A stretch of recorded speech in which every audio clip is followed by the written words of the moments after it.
Tahniah dan syabas kepada adik-adik semua. Semoga terus maju jaya. Majlis pada petang ini akan diteruskan lagi dengan penyampaian hadiah penghargaan kepada tenaga pendidik Ma'had Al-Arkan di Tahfiz Al-Quran.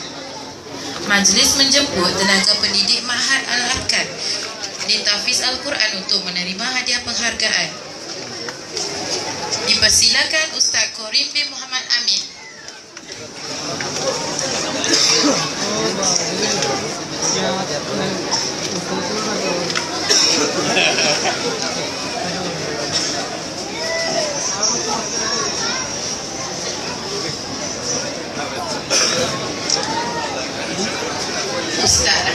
Ustaz Ahmad Yasin bin Hamid.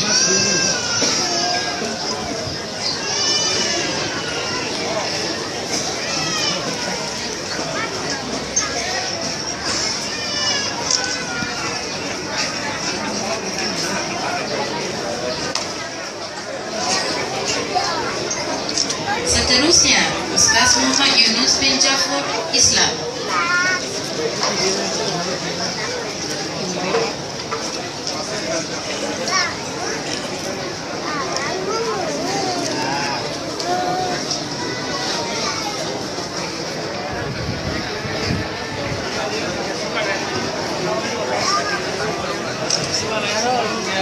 Dijemput Ustaz Muhammad Yunus bin Abu Husin.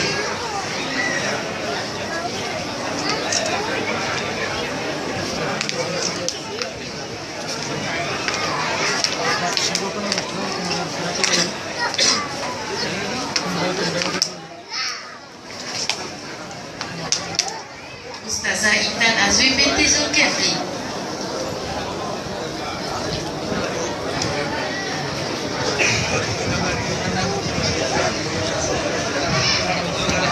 Dan yang terakhir, Cikgu Nur Rafiza Abdullah Cham.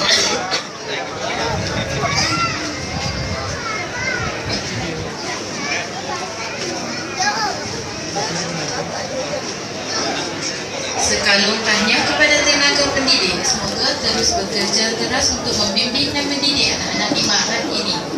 Dijemput Encik Adil Hasan Abra, pengerusi Ma'had, untuk menyampaikan cedera hati kepada yang berbahagia Datuk Kadar Shah. Dipersilakan.